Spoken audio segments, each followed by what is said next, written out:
사랑과 은혜가 풍성하신 우리들의 아버지 하나님, 이 안식일 기억하여 주의 앞에 예배하는 주의 자녀들에게 주님, 오늘 이 안식의 축복을 허락하여 주시옵소서. 말씀을 통해서 하늘로부터 내려오는 기별을 우리 마음 깊숙한 곳까지 받아 주님께 영광의 삶을 살도록 인도하여 주시옵소서. 이 시간, 이 한 시간 주의 성령이 우리와 함께 하시기를 간절히 믿고 바라오며 우리 주님 예수님 거룩하신 이름 받들어 간절히 기원하옵나이다. 아멘.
사랑해 주 하나님 아버지, 저희들도 복된 안식일 주시고 한 주간의 노고에 참된 쉼을 주시니 그 은혜에 감사드립니다.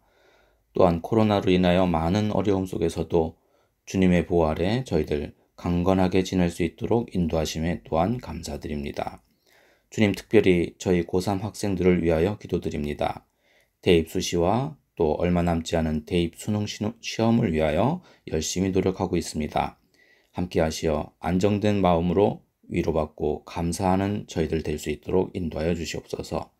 오늘 이 안식일 세우신 목사님과 함께 하시어 참된 축복과 함께 감동받는 이 안시간 될 수 있도록 인도하시옵기를 사랑해 주 예수님의 이름으로 기도드립니다.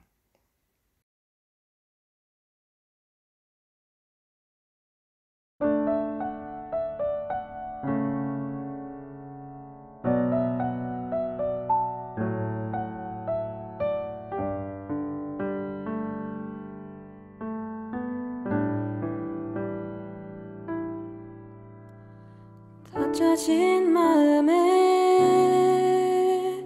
주님의 사랑은 빛이 되어 만져주시고 절망의 땅에도 주님의 사랑은 그의 나라 보게 하시네. 지나간 날보다 허락한 오늘에 또 새로운 은혜 주시니 영원히 빛나는 그 사랑 안에서 나의 삶은 완성되어 가네. 소망 없는 인생의 아픔 속에도 내 아버지 주님의 사랑 노래하리라. 세월 지나 세상이 끝난다 해도 나 오직 주를 찬양하리라.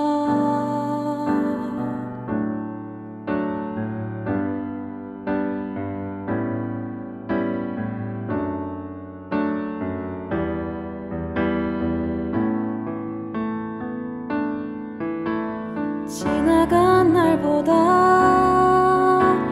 허락한 오늘에 또 새로운 은혜 주시니 영원히 빛나는 그 사랑 안에서 나의 삶은 완성되어 가네. 소망 없는 인생의 아픔 속에도 내 아버지 주님의 사랑 노래하리라. 세월 지나 세상이 끝난다 해도 나 오직 주를 찬양하리라. 소망 없는 인생의 아픔 속에도 내 아버지 주님의 사랑 노래하리라. 세월 지나 세상이 끝난다 해도 나 오직 주를 찬양하리라. 나 오직 주를 찬양하리라.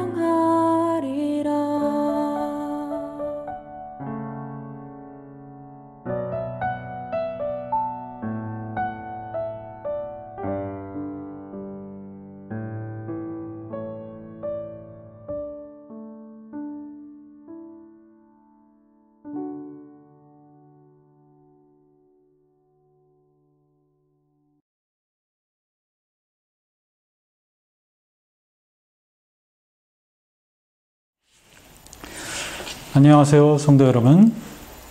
오늘 저는 인자 앞에 서기라는 제목을 가지고 말씀을 준비했습니다.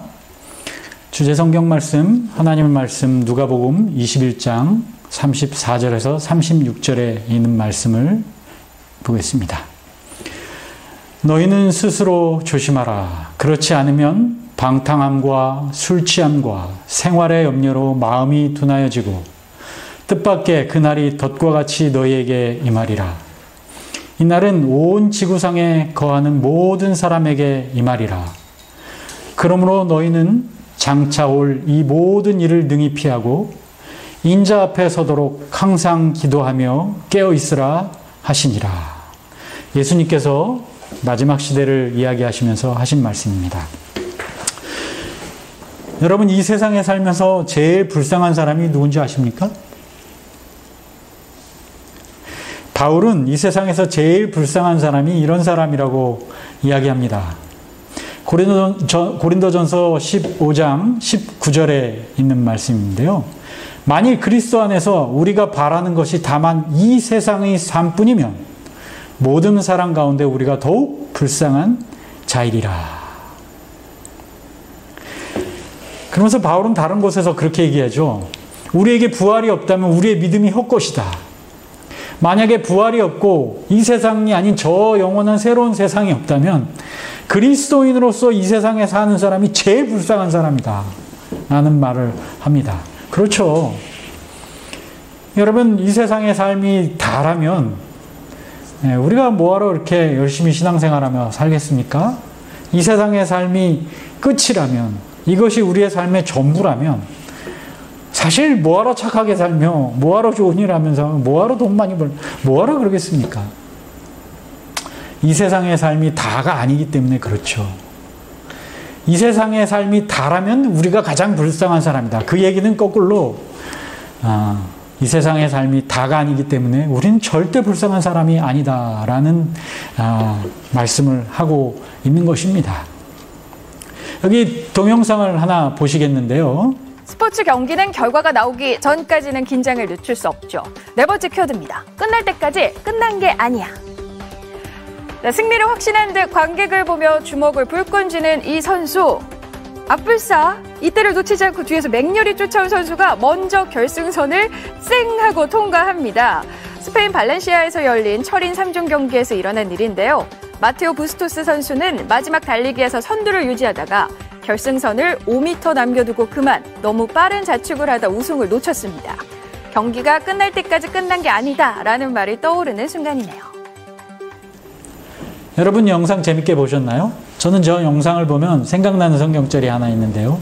히브리서 3장 14절에 있는 말씀입니다. 우리가 시작할 때 확신한 것을 끝까지 견고히 잡고 있으면 그리스도와 함께 참여한 자가 되리라. 끝날 때까지 우리의 믿음을 끝까지 붙잡고 가야 한다는 것입니다. 왜? 이 세상의 삶은 언젠가 끝이 있고 그 다음 세상이 있기 때문에 그렇다는 것입니다.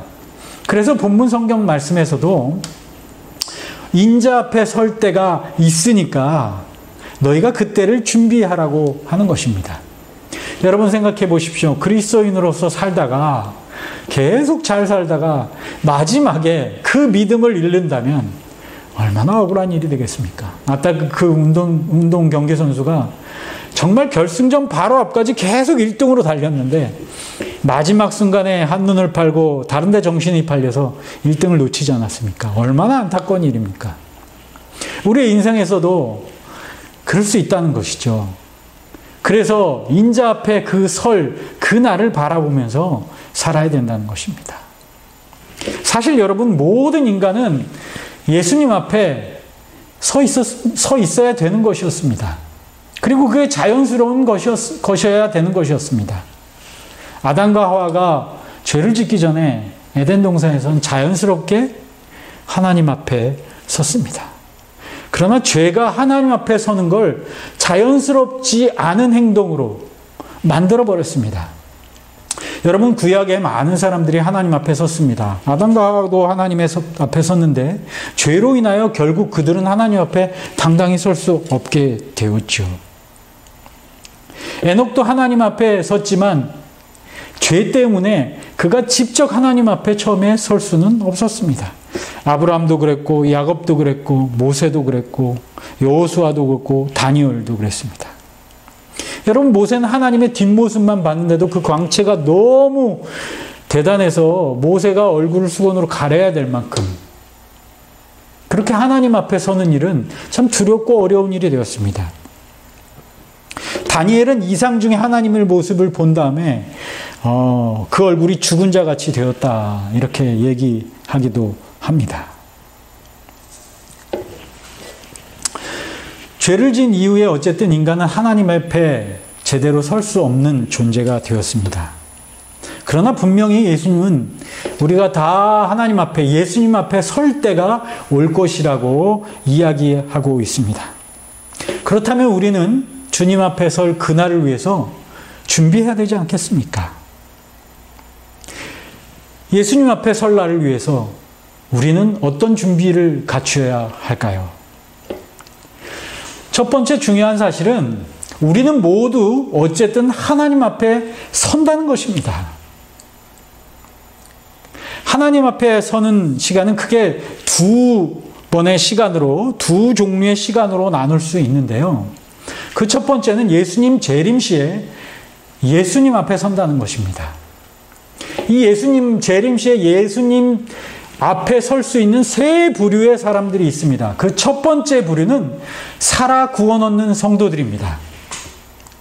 여러분, 이 살아 구원 얻는 성도들은 예수님 재림하실 때, 예수님 앞에 설 때 아주 특별한 경험을 하게 됩니다. 그 경험이 뭔지 아세요? 그 경험은 호련히 그들의 몸이 썩어질 몸에서 썩지 아니한 몸으로 변화되는 그 변화를 살아있으면서 경험한다는 것입니다. 여러분, 그 경험이 어떨지 굉장히 사실은 기대가 됩니다. 우리가 가졌던 그런 지병들, 나를 괴롭혔던 어떤 통증들, 이런 것들이 한 번에 싹 사라지겠죠. 어쩌면 그 시간 우리가 키가 갑자기 클지도 모르겠어요. 늙어서 꼬부러졌던 쭈글쭈글했던 이런 피부들이, 검버섯들이 싹 사라지는 경험을 할지, 내 몸에 어떤 전기가 쫙 흐르는 경험을 할지, 그건 잘 모르겠어요. 그러나 분명한 것은 그런 우리 몸이 호련히 변화되는 경험을 이 사람들은 살아서 한다는 것입니다. 두 번째는 죽었다가 부활하여 구원 얻는 성도들입니다. 이 사람들도 아주 특별한 경험을 하는데요. 그것은 죽음을 경험한다는 것입니다. 그런데 사실 살아있는 사람들 입장에서 볼 때 죽음이 대단한 일 같지만 사실 이분들 입장에서 보면은 잠깐 잠잤다가 다시 깨어나는 경험이지 않을까, 이런 생각을 좀 해보게 되는데요. 어쨌든 이들은 부활을 경험합니다. 예수님이 하셨던 그 생명의 부활을 경험하게 되죠. 그래서 무덤 속에 잠잘 때, 그의 생명이 끝날 때 잠깐 잠자는 것 같지만 그 바로 다음 순간에 눈을 딱 뜨면 완전히 변화된 모습으로 구름 타고 오시는 예수님을 바라보는 그러한 경험을 한다는 것이죠. 이 장면을 사도 바울은 데살로니가전서 4장 16절 17절에서 이렇게 언급하고 있습니다. 주께서 호령과 천사장의 소리와 하나님의 나팔로 친히 하늘로부터 강림하시리니 그리스도 안에서 죽은 자들이 먼저 일어나고 그 후에 우리 살아남은 자들도 그들과 함께 구름 속으로 끌어올려 공중에서 주를 영접하게 하시리니 그리하여 우리가 항상 주와 함께 있으리라. 이것이 예수님께서 이 땅에 오실 때 주 앞에 설 두 부류의 사람들이 경험할 것이라는 것입니다. 예수님이 재림하실 때 인자 앞에 설 세 번째 부류가 있는데요. 이 셋째는 살아있는 악인들이라는 것입니다. 이 살아있는 악인들은 그동안 자기들이 거절했던 그 복음, 자기들이 거부했던 그 예수님, 자기들이 거부했던 그 신앙, 그것이 잘못됐다는 것을 느끼게 될 것입니다. 자기들이 없다고 여겼던 그 예수님이 정말 물리적인 시각으로서 진짜 내 앞에 나타나는 모습을, 천만천사와 함께 영광스럽게 나타나는 모습을 보게 될 것입니다. 여러분, 생각만 해도 두렵지 않습니까? 내가 거절했던 그 예수님이 진짜 나타난다는 것. 이 계시록에 보면 여섯째 인을 떼실 때의 사건을 이야기하면서 이 장면을 이렇게 설명하고 있습니다. 계시록 6장 12절부터 17절인데요. 내가 보니 여섯째 인을 떼실 때 큰 지진이 나며 해가 총담같이 검어지고 온 달이 피같이 되며 하늘의 별들이 무화과 나무가 대풍에 흔들려 선 과실이 떨어지는 것 같이 땅에 떨어지며 하늘은 종이축이 말리는 것 같이 떠나가고 각 산과 섬이 제자리에서 옮기우매 땅의 임금들과 왕족들과 장군들과 부자들과 강한 자들과 각종 자주자가 굴과 바위, 산 바위 틈에 숨어 산과 바위에게 이르되 우리 위에 떨어져 보좌에 앉으신 이의 낯에서와 어린 양의 진노에서 우리를 가리우라. 그들의 진노에 큰 날이 이르렀으니 누가 능히 소리요 하더라. 여러분, 이 마지막 세 번째 무리는 예수님 앞에 설 때 예수님의 모습을 보고 싶지 않아서 산과 바위와 내 위에 떨어져라 이렇게 얘기한다고 이야기하고 있습니다. 이것이 우리가 인자 앞에 서는 첫 번째 시간입니다. 두 번째 인자 앞에 서는 두 번째 시간이 있는데요. 그 시간은 바로 예수님께서 천년기를 지나시고 세 번째 이 땅에 재림하실 때입니다. 이때 새롭게 인자 앞에 서는 무리들이 있는데 그것은 예수님 재림 이전에 죽었던 모든 악인들이 다시 일어나 인자 앞에 서게 될 것입니다. 계시록 20장 7절에 이 장면을 이렇게 얘기합니다. 천년이 참에 사단이 그 옥에서 놓여 나와서 땅의 사방 백성 곧 곡과 마곡을 미혹하고 모아 싸움을 비치리니 그 수가 바다의 모래 같으리라. 저희가 지면에 널리 퍼져 성도들의 진과 사랑하시는 성을 두르매 하늘에서 불이 내려와 저희를 소멸하고 또 저희를 미혹하는 마귀가 불과 유황못에 던지우리니 거기는 그 짐승과 거짓 선지자들도 있어 세세토록 밤낮 괴로움을 받으리라. 여러분, 이 세상에 살았던 모든 인간은 다 예수님 앞에 서게 됩니다. 그런데 여러분, 언제, 어느 시기에, 어떠한 모습으로 설지가 굉장히 중요합니다.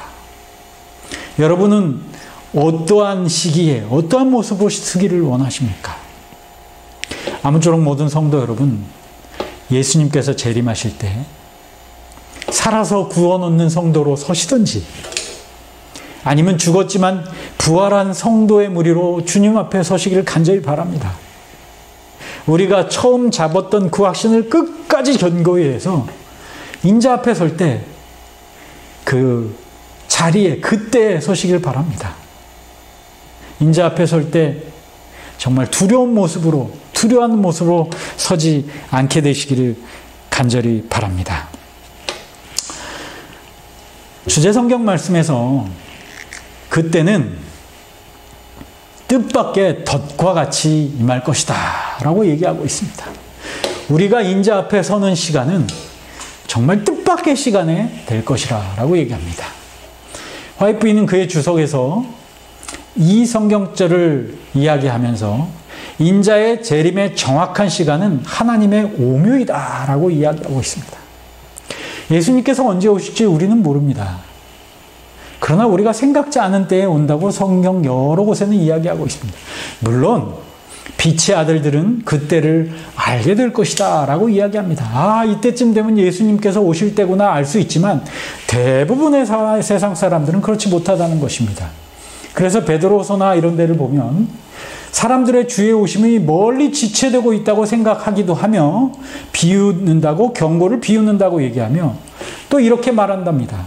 만물이, 베드로서에 있는 말씀인데요, 만물이 처음 창조될 때까지 그냥 있는데 무슨 세상이 멸망할 것이냐고 이야기하냐 라고 세상은 이야기한다는 것입니다. 그래서 세상 사람들이 그 시기를 준비하지 않는다는 것입니다. 그러면서 그 시기의 사람들이 어떤 모습을 갖출 것인지에 대해서 얘기하는데 시대의 소망 635페이지에는 이런 말씀을 하고 있습니다. 그 시대에 많은 사람이 주의 강림하신다는 약속이 어디 있느냐고 물으면서 성취되지 않는다고 이야기할 것이면서 얘기하고 있는데 세상이 평화롭고 이렇게 하는데 언제 멸망이 올 것이냐고 얘기하는데 그렇게 얘기하는 무리들은 이러한 사람들이고 그 사람들이 이렇게 이야기할 때 예수님께서 재림하신다는 것입니다. 진리를 경멸하고 거절하는 자가 건방지게 될 때 여러분 이거 어떻게 생각하세요? 참 재밌죠. 사람들이 거만하고 교만하고 진리를 거절해서 건방을 떨 때 예수님이 오신다는 것입니다. 여러 가지 영리적인 방면에 있어서 원칙을 돌보지 않고 사업의 일과를 수행할 때, 사람들이 사업을 함에 있어서 정말 정직하게 하지 않고 정말 이익을 탐하고 수많은 부정부패를 삼고 뒷돈을 받고 하는 문제. 여러분 항상 뉴스에서 그런 문제, 횡령, 배임 이런 문제는 사람들이 그러한 것들을 아무렇지도 않게 수행할 때 예수님께서 오신다는 것입니다. 세 번째 재미있는 표현인데요. 학생이 그의 성경은 연구하지 않고 각 방면의 지식을 열심히 추구하고 있을 때, 이건 여러분 학생들이 공부를 열심히 하지 말라는 이야기가 아닙니다. 이것은 뭐냐면 성경에 근거한 진리를 따르지 않고 그릇된 학문에 빠져 있을 때라는 것입니다. 하나님을 거절하는 학문들, 하나님을 거부하는 학문들, 하나님을 외면한 학문들에 너무 빠져서 그들의 생각과 그들의 사상이 하나님을 떠나게 될 때, 사람들이 그런 연구를 자꾸 추구하게 될 때에 예수님께서는 도적같이 오신다는 것입니다. 사람들이 왜 이렇게 사느냐? 예수님이 오신다는 것을 인정하지 않기 때문에 이렇게 산다는 것입니다. 이때 예수님께서 오신다는 것입니다. 분명히 예수님은 오십니다. 여러분도 확신하시죠? 그러나 세상 사람들은 그렇게 생각하지 않을 때 오신다고 이야기하고 있습니다. 자, 그러면 인자 앞에 서기 위해서 분명히 예수님 앞에 서는 날이 오는데 우리는 이 인자 앞에 서기 위해서 어떤 준비를 해야 될 것인가? 주제의 성경 말씀은 장차 올 모든 일을 능히 피하라고 말씀하십니다. 누가복음 21장 36절에 예수님께서 이러므로 너희는 장차 올 일 모든 일을 능히 피하고 인자 앞에 서도록 항상 기도하며 깨어 있으라 라고 이야기하고 있습니다. 여기 장차 올 모든 일을 능히 피하라는 말씀을 하고 있는데 원문의 의미로 보면 효과적으로 피해라. 피할 힘을 가져라. 그러니까 피할 수 있도록 힘을 길러라. 이렇게 이야기하고 있는 것입니다. 근데 이 의미는 피한다는 말의 의미를 잘 보면 피한다는 것은 그 일을 경험하지 않는다는 것을 의미하잖아요. 그런데 사실 이 성경 말씀의 원문의 의미를 잘 살펴보면 그것보다는 장차 올 모든 일들을 잘 이겨낼 수 있도록 힘을 기르라는 의미로 하신 말씀이라고 우리가 이해할 수 있는 것입니다. 여러분, 이번 주 우리 학생들이 시험을 치렀는데요. 시험은 모든 학생들이 다 힘들어하죠. 그런데 여러분, 잘 준비한 학생들일수록 시험을 잘 받아들일 수 있는 것입니다. 잘 준비된 학생들은 시험을 그렇게 두려워하지 않겠죠. 마찬가지입니다. 성경에는 마지막 때에 예수님 앞에 설 그 시기가 오기 전에 많은 일들이 있을 것이라고 얘기하는데 예수님께서는 분명히 이 모든 일들을 잘 이겨낼 수 있도록 너희가 잘 준비하라고 성경은 이야기하고 있습니다. 마지막 시대에 분명히 여러 흔들림이 있을 것입니다. 우리 모든 인류에게 공통적으로 오는 흔들림이 있습니다. 그 공통적으로 오는 흔들림은 천재지변이나 모욕, 전염병들이죠. 요즘 우리가 이것 때문에 아주 힘들어하죠. 전쟁들. 여러분, 인류 역사상 단 한 해도 전쟁이 쉰 적이 없습니다. 지금도 여러 곳에 전쟁이 있죠. 사회적인 타락들. 여러분, 우리가 이런 것을 보게 되죠. 그 다음 미혹들, 거짓 예수나 거짓 그리스도들, 거짓 선지자들이 이러한 수많은 일들이 공통적인 흔들림으로 우리들에게 흔들림을 올 것이라 이것을 잘 피해야 된다는 것입니다. 그런데 여러분, 이런 공통적 흔들림 말고 개인적인 흔들림도 있다는 것입니다.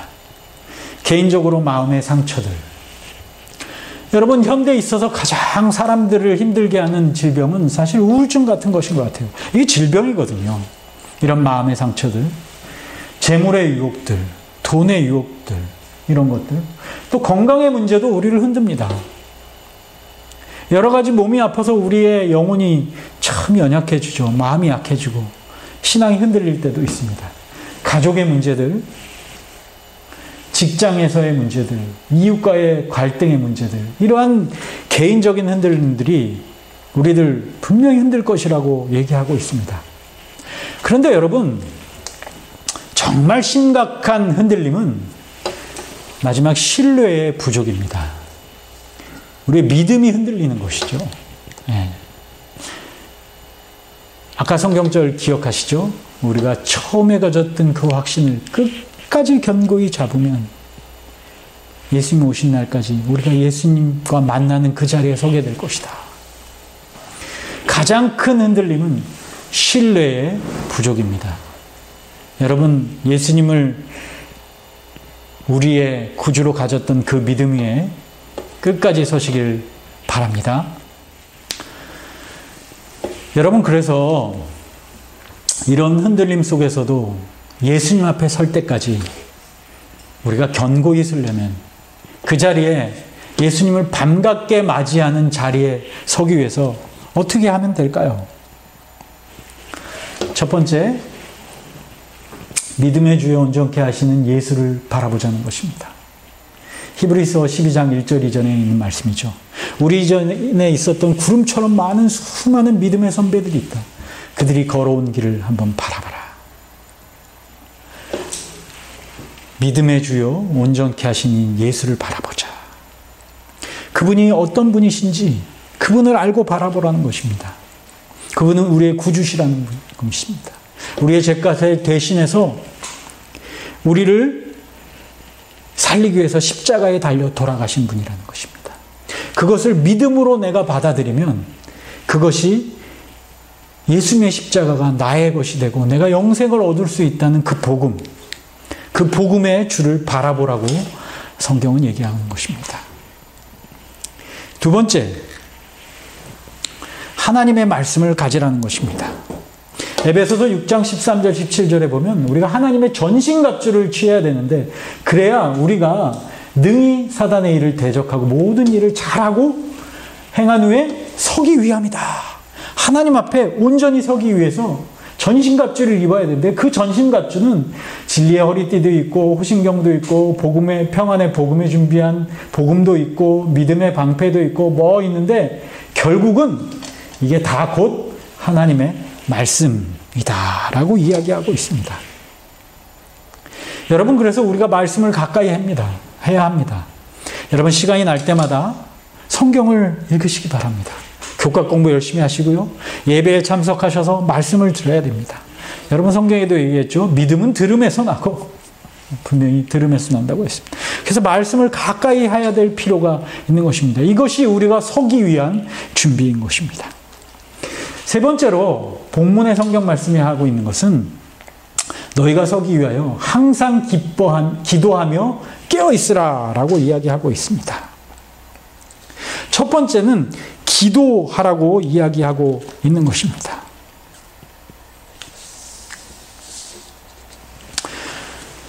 여러분, 전쟁터에서 고립되지 않고 승리할 수 있는 방법은 통신이 연결되어 있어야만 고립되지 않을 수 있습니다. 여러분, 우리는 전쟁터에 살고 있습니다. 우리가 이 전쟁터에서 승리하고 고립되지 않고 승리하고 살아남을 수 있는 방법은 우리의 편, 우리의 대장 되신 예수님과 통신선으로 연결이 되어 있어야 합니다. 여러분, 그래서 제일 좋은 방법은 시간을 정해놓고 기도하는 것입니다. 우리의 사정을 주님께 아뢰고 주님께 이야기하고 우리의 필요들을 주님께 아뢰는 것 필요합니다. 또 한 가지는 여러분, 듣는 기도가 필요합니다. 우리가 말만 계속하지 말고 하나님께서 우리에게 뭐라고 말씀하시는지 듣는 시간, 그것도 기도입니다.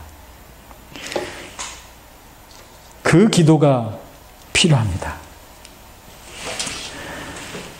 여기 목사에게 보낸 권명 508페이지엔 이런 말씀이 있습니다. 우리는 깨어있어 기도하라, 항상 기도하며 깨어있으라는 그리스도의 경고를 결코 잊지 말아야 한다.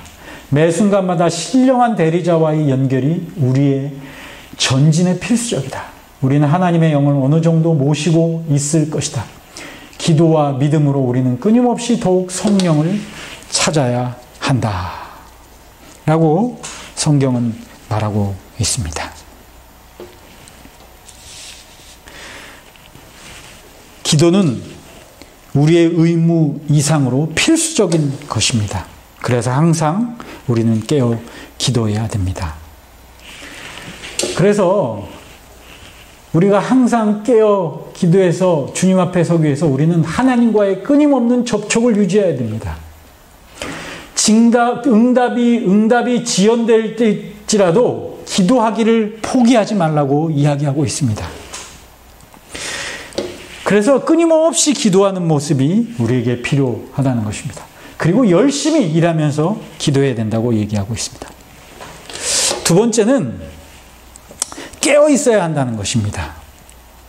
정신이 번쩍 깨어 있으려면 어떻게 해야 할까요? 우리가 영적으로 깨어 있으려면 어떻게 해야 할까요? 항상 우리의 뇌가 이렇게 각성이 되어서 깨어 있으려면 어떻게 하면 좋을까요? 성경 주석에는 이런 제안을 합니다. 재림에 대해서 민감하게 반응하고 재림에 대해서 늘 생각하고 예수님께서 다시 오신다는 사실을 늘 기억하고 있는 것이 우리가 깨어있는 굉장히 중요한 방법이다. 왜냐하면 그것은 다가올 굉장한 큰 사건이기 때문에 그 큰 사건을 생각할 때마다 우린 영적으로 깨어있을 수 있다라고 얘기하고 있습니다. 여러분, 우리는 늘 깨어있어야 됩니다. 우리 정신이 깨어있어야 된다고 얘기합니다. 이것이 인자 앞에 서기 위한 좋은 방법이라고 이야기하고 있습니다. 여기 교회증언 2권 225페이지에는 이런 말씀을 하고 있습니다. 항상 깨어 기도하라. 자신을 남김없이 하나님께 바치라. 그리하면 하나님을 섬기는 것이 어렵지 않을 것이다. 사단의 사슬을 깨트려라. 예수님께서 지금 그대를 부르신다. 그분의 음성에 귀를 기울이지 않겠는가? 그대는 지금까지 해온 것보다 더 높은 위치를 택해야 한다. 하늘과 그리스도의 의를 구하는 일을 첫째로 삼으라. 하나님과 천국을 위해서 살라. 경주의 마지막에 영원한 상급은 그대의 것이 될 것이다. 여러분, 우리는 끝을 향하여 달려가는 사람들입니다. 머뭇머뭇할 필요가 없습니다. 정신을 차려야 됩니다. 다른 곳을 바라보면서 우리의 주의를 흐트리면 안 됩니다. 늘 깨어서 기도하며 끝까지 나아가는 자들이 되어야 한다고. 그래야 마지막 때 인자 앞에 영광스러운 모습으로, 기쁨의 모습으로 설 수 있다고 이야기하고 있습니다. 마지막으로 바울 사도가 골로새서에 하신 말씀을 보고 설교를 마치려고 합니다. 골로새서 1장 22절 23절인데요. 너희를 거룩하고 흠없고 책망할 것이 없는 자로 그 앞에 세우고자 하셨으니 만일 너희가 믿음에 거하고 터 위에 굳게 서서 너희 들은 바 복음의 소망에 흔들리지 아니하면 그리하리라. 우리가 믿음에 굳게 서고 터 위에 굳게 서고 들은 바 복음의 소망에서 흔들리지 아니하면 주님 앞에 설 수 있을 것이라고 바울은 우리에게 이야기합니다. 사랑하는 여러분, 우리가 언젠가는 인자 앞에 설 것입니다. 어떤 시기에 어떤 모습으로 설지 여러분 결정하시기 바랍니다. 주님을 바라보고 말씀을 가까이 하며 깨어 기도하시는 생활 열심히 하시면서 믿음 위에 굳게 서서 주님 오시는 그날 아침에 밝은 모습으로 인자 앞에 서시는 여러분과 제가 되기를 간절히 바라면서 말씀을 마치겠습니다. 감사합니다.